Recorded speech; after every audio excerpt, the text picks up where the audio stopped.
Como eu falei lá no começão, a gente estava falando de de uma maneira de escrita que dá conta de expressar aquilo que aquela música está fazendo, né? Tá querendo colocar para fora, né? A gente já teve diversas colocações aqui sobre isso. Ah, na música mais moderna, mais perto de nós, ela começou a querer usar uma coisa chamada de microtonalismo, né? Que é a ideia de você dividir o tom numa porção menor do que o meio. A gente está acostumado a falar em tom, meio tom.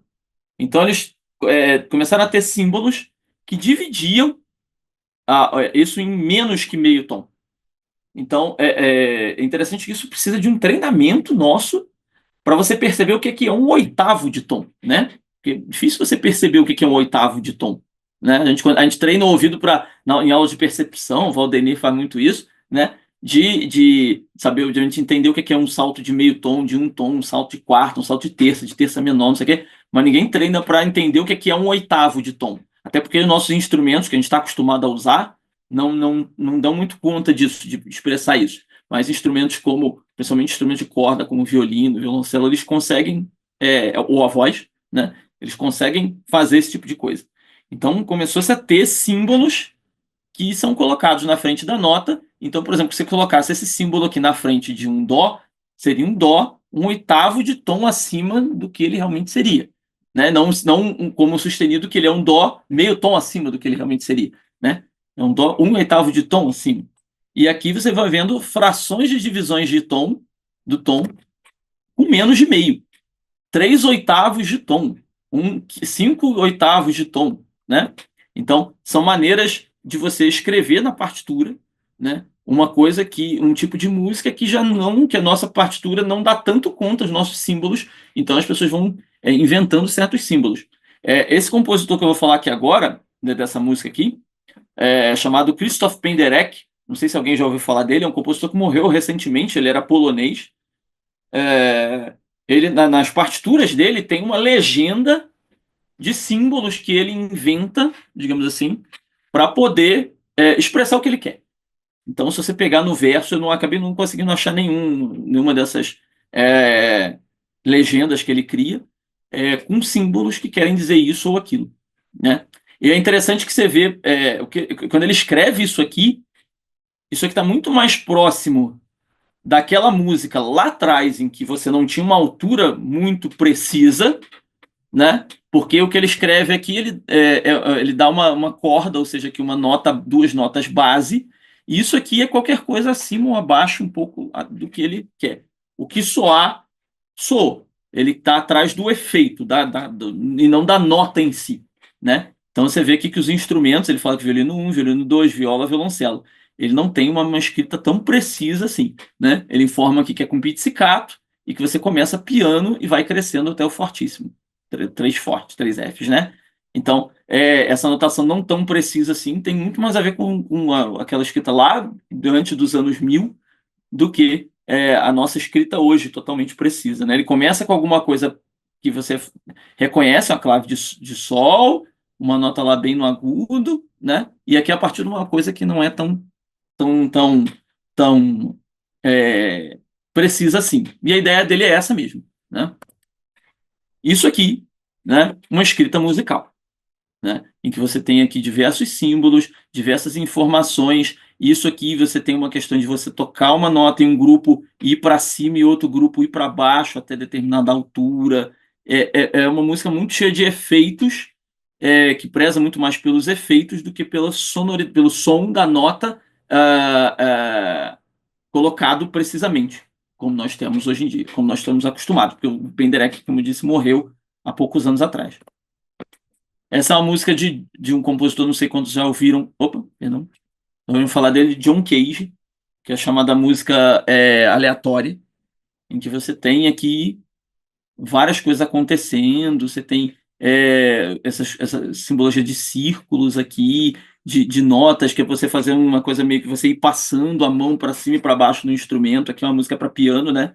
Escrita aqui piano solo. Então, ela é muito relativa, assim, ela não tem uma coisa muito precisa. Quem toca realmente não toca duas vezes igual, né? Enfim, eu quis dar uma pincelada em começar a música, entender como a notação começou e como ela ainda não terminou, né? Como as pessoas hoje ainda vêm criando maneiras de expressar aquilo, a música, nas quais elas, né, sentem, né, e querem colocar para fora, né? Então esse foi o último, cadê? O último slide, né? Mais uma vez agradeço, Valdenir. Deixa eu só tirar aqui. Tô tentando tirar aqui, Valdenir, me socorre. Tirar o quê, Thiago? Voltar para a tela em que eu apareço aqui, que eu não sei se eu tô aparecendo. Está Tá me aparecendo. Achei. ouvindo, Thiago? Stop share. Achei, consegui. Né? Opa! Aham. Voltei. Tiago, você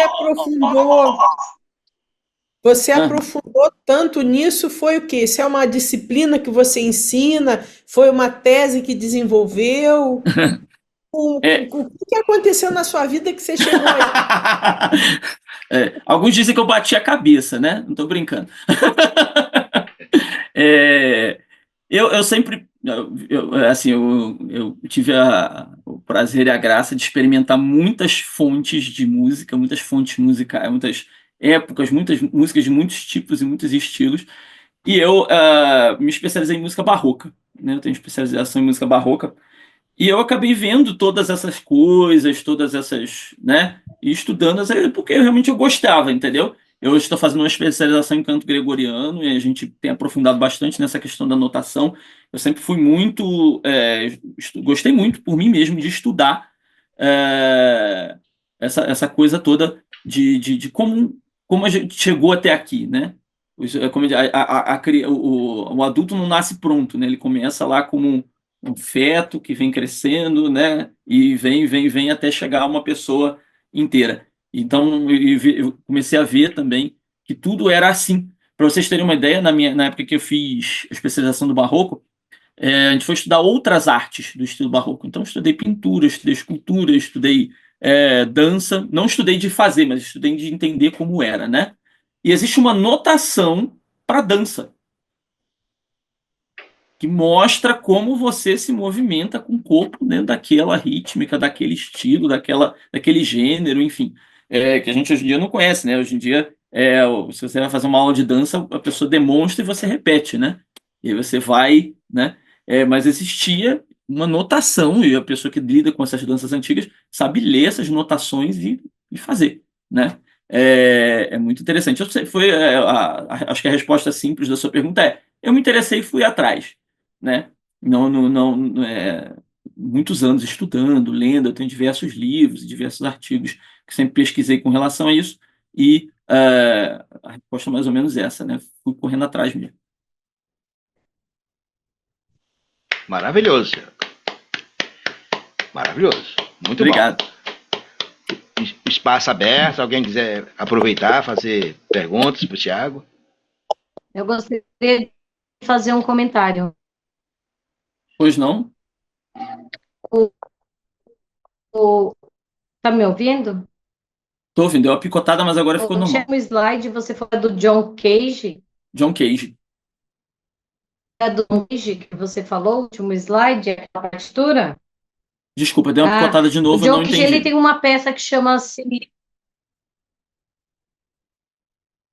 Você tá me ouvindo agora? Oi, ainda deu uma picotada ainda. É. O John Cage, famosa dele é o 433, né?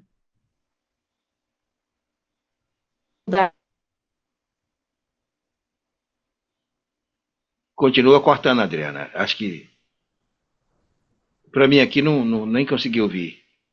Não consegui também.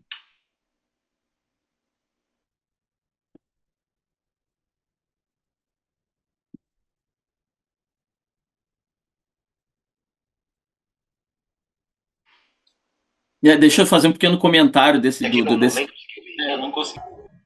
né? Deixa eu fazer um comentário. Não? Melhorou?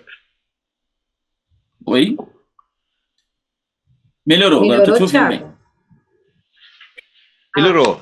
Ô, Thiago, o John Cage Tem uma peça famosa, né, que é o 4 minutos e Isso. 33, que ele fica 4 minutos e 33 em Uhum. silêncio, e ele quer mostrar a importância, né, dos sons, os sons do Do ambiente, os ambiente. silêncios. E é engraçado como o público não está preparado a trabalhar com silêncio. Eles É. começam a tossir, eles começam Tossir, a comentar, né? eles se incomodam com aqueles minutos. E assim, eu nunca consegui passar para os meus alunos os 4 minutos e 33, porque os meus alunos não têm paciência, gente. No 1 minuto e 30, Já eles já tá. começam a surtar na sala de aula e falar: Pro, o cara não tá tocando nada, que Nada. porcaria, que não sei o quê. E eles já começam a xingar e falar: se eu tivesse comprado o ingresso, eu ia querer meu dinheiro de volta, nada. Meu, procura aí, galera. É 4 minutos de 33 do 33 John segundos. Cage. Você vê como é que Meu, você vê como é que é a importância da notação, né? Na notação ele coloca a ideia de fique em silêncio. isso, mas o Ouça o que está público à sua não volta, consegue. entendeu? É. Não consegue. E é engraçado que tem sim alguns sons, né? Ele abre e É? fecha o piano Sim. em cada ato e ele toca um sininho em cada E ato. em cada ato. Tem o som das Da partituras partitura, virando. isso. Só que assim, as pessoas não filtram isso, né? As Não, pessoas ficam irritadas ali com o silêncio. A pausa ali fica claro que às vezes o silêncio incomoda o ser humano. Sem dúvida, sem dúvida. O experimento dele foi fantástico. As pessoas acham Foi. meio besta, assim, meio, que coisa. Uma vez eu mostrei essa música para um amigo meu, mostrei na internet, né? Ele falou, nossa, que palhaçada, como assim? Não sei o que. Não entendeu, não alcançou qual era o objetivo É da coisa, verdade, né? é isso mesmo. É isso mesmo. Obrigada, Thiago. Eu que agradeço. Thiago, aproveitando a Adriana que a Adriana falou, Sim, se as pessoas, se o público, se as pessoas respeitassem a construção, o trabalho que vocês, educador da música, têm, seria mais proveitoso. Porque as pessoas querem saber se ouça, não quer saber quem fez e como vai sair. hoje em dia é tudo muito superficial, né? Eu acho que a gente perdeu a capacidade de pensar na coisa profundamente, né? Como eu falei, é, o que o John Cage fez não era uma falta do que fazer, né? Tinha uma profundidade nisso, e não só no que o John Cage fez, mas que todo mundo fez, né? Ninguém compôs qualquer coisa do que compôs assim, né? Tinha toda uma profundidade e as pessoas não têm hoje um alcance de entender essa profundidade, É isso, obrigado. né? Mais E aí, alguém? pessoal, alguém mais quer Eu aproveitar gostaria de comentar uma coisa aqui. A gente está falando do passado, Claro. mas de hoje para o futuro, existem estudos sobre física quântica e a vibração de alguns sons que interferem no nosso eu e nas coisas ao redor. Por outro lado, temos isso também, né? Estamos Uhum. engatinhando sobre isso e vamos chegar muito na frente ainda do significado da música e dos sons e Uhum. como eles nos atingem. Isso pode ser uma cura ou pode ser uma doença. Estamos estudando sobre isso e isso é muito bacana. Isso é um assunto infinito. Total. A gente só vai ver isso daqui a muitos anos, né? Saber onde é que foi que chegou, né? A gente pode tentar botar alguma perspectiva, mas, tipo assim, eu acho que a gente não sabe, não tem como saber. A própria música, por exemplo, que essas pessoas fazem hoje, como Penderecki, como John Cage, como outros tantos, né? Que vocês podem pesquisar de compositores modernos aí e tal. As pessoas não entendem hoje como na época não entenderam Bach, na época não entenderam Beethoven, na época, enfim, né? Eu penso que tá. E hoje a gente acha que ele é um gênio, um cara sensacional, uma pessoa incrível. De repente, essas pessoas não entendidas hoje, daqui a 300 anos, serão consideradas gênio, né? Eu vi uma vez um documentário sobre a história da música, enfim, né? E aí ele falava sobre as primeiras tentativas da polifonia, né? A ideia de você sair de cantar só uma voz a cantar várias alturas ao mesmo tempo, né? Então a pessoa estava refletindo o seguinte, que na hora que se ouviu aquilo devia ser uma coisa tipo assim, algumas pessoas falassem, meu Deus, que coisa maravilhosa, e outras pessoas ficaram assim, meu Deus, que bizarrice, que aberração é essa, né? E isso foi uma coisa que aconteceu lá pelo século X, XI. né? Então, e também você tinha outras, quando Stravinsky estreou a Sagração da Primavera, também com uma coisa cheia de efeitos e cheia de coisas, de alturas diferentes, as pessoas também tiveram esse mesmo tipo de reação, tipo, que coisa maravilhosa, e outra, que estupidez, né? Então as pessoas ainda não. Também creio que daqui a muitos anos alguém de repente vai dizer: meu Deus, que música maravilhosa, vai ouvir aquilo para relaxar, como se ouve bar hoje, né? Enfim, eu acho que o fruto desse pessoal do século XIX, XX, XXI, tá para ser colhido ainda, né?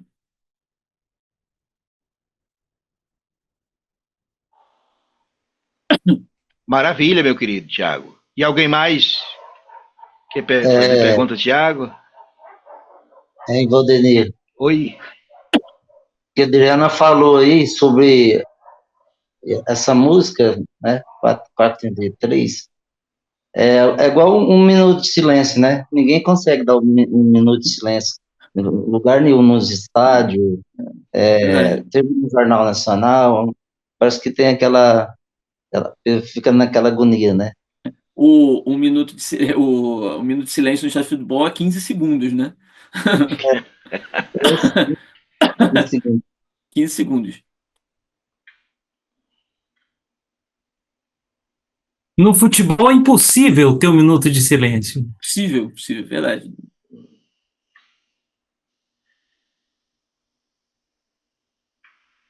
E aí, meus queridos? Que bela aula, hein? Que bela aula. Foi fantástico. Sensacional. Maravilhoso, Thiago. Parabéns. Obrigado. Feliz que vocês tenham gostado. Poxa, sensacional. Sensacional. Obrigado.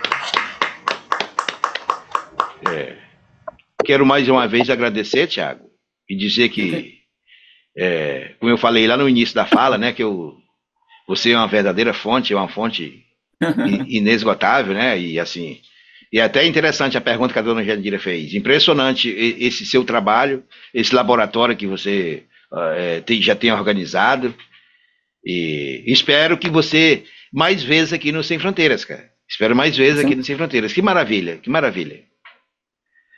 Vai ser um prazer, como disse, eu que agradeço a oportunidade de estar aqui, agradeço vocês terem me emprestado os ouvidos, né, durante esse tempo. Agradeço sempre ao Valdenir, como sempre já falei do começo, né, o trabalho fantástico que você faz aqui, e sempre que precisar é só falar que a gente dá um jeito. Maravilha, então, maravilha. Um abraço, Thiago. Eu que agradeço, um abraço, gente, obrigado Obrigado. Valdemir, um abraço, cara. Valdemir Duarte, cara, um abraço. Você é o mestre. Eu andei ausente aqui, mas, pô, voltei. Cara. Um abraço. Eu tava olhando aqui, o Gonçalo baixista, não é isso? Lá da época da Gonçalo baixista, é isso. Poxa, aí. Maravilha, cara. Maravilha, seja bem-vindo, hein? Parabéns, seja bem-vindo. O bom filho torna a casa, né? Não é maravilha, maravilha. Então, gente, um abraço, quero agradecer. E é um prazer ter vocês aqui, agradecer mais uma vez o Tiago, né, por essa belíssima aula. Eu gravei, espero em breve essa aula vai estar no YouTube aí, vou compartilhar aí além de guardar aqui para mim, né, para mim estudar, eu vou botar no YouTube. Maravilha, maravilha. Um abraço a todos. Um abraço, gente, boa noite. Tchau, gente. Obrigada, Thiago. Obrigada, professor. Tchau, obrigado. Excelente, Thiago. Um abraço, paz e saúde, cara. Também, obrigado. Boa noite, obrigado. Boa noite.